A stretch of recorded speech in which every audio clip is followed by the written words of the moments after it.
avy. Dia raikotrany nareo, ianareo mpandray anjara mavitrika rehetra na antotosatsaika sy andavany ity fifanana ity nandritry ny efatr'andro.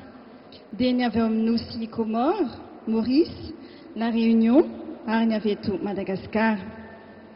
Arabaiko manokana ny eto Madagasikara izay nivoaka ho mpandresy tamin'ity andiany fahavalo ity.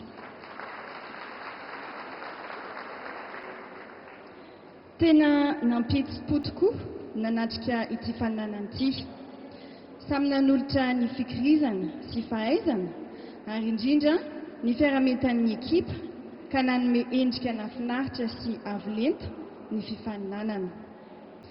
Mampirisika anareo hatrany hanohy sy hanatsara ny ezaka izay efa vitanareo ka hisondrotanareo amin'ny sehatra avoavo kokoa eo anivon'ny iraisam-pirenena. Mitodika manokana amin'ny ministeran'ny fanatanjahantena eto an-toerana ny tenako mba hijery sy hamanokana ireto mpilalao-tsika ireto ka hikarakara azy ireo mitovy lenta tanteraka amin'ireo atleta izay manana vatana tomady. Tolorako fisaorana manokana eto koa Andriamatoa Patrice Raoul izay filohan'ny Fédération Malagasy ny handisport nanolotra ho mpiamanokana ity fifaninana ity ka nahatsapako ny toerana misy ny tsirairay eo anivon'ny fanatanjahantena sy fiarahamonina amin'ny ankapobeny. Koa satria ianareo mivoaka mpandresy dia avy any amin'ny atsimo dia hotolorako mari-pisaorana manokana nareo hiala-tsasatra any avaratra.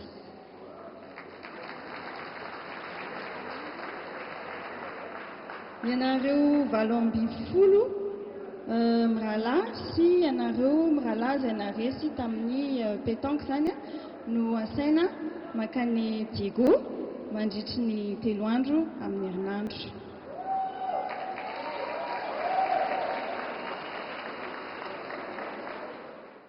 Mesdames et messieurs, j'adresse toutes mes félicitations à toutes les équipes participantes, à savoir les îles Comores, Maurice, La Réunion et Madagascar qui ont chacune brillamment joué durant ces 4 jours.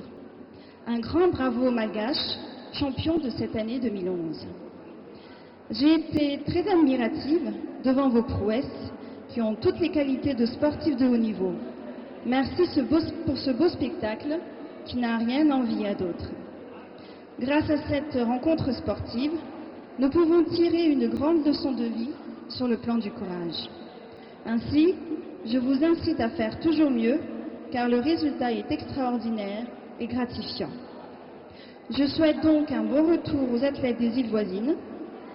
Quant aux athlètes malgaches, j'attirerai l'attention du ministère des Sports, qui est le ministère de tutelle, pour les considérer désormais comme des sportifs à part entière, qui, au même titre que les autres sportifs, devraient jouir des mêmes droits.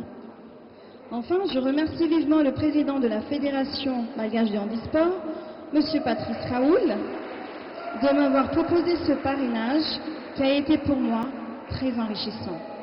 Merci à vous de penser aux personnes invalides. Amboarakwar, Famkatna, ni fifanana nandi en faval, ni coupe des clubs champions de l'handisport de l'océan Isainatao de Madagascar. À présent, je déclare la fermeture de cette 8e édition de la Coupe des clubs champions de l'handisport de l'océan Indien.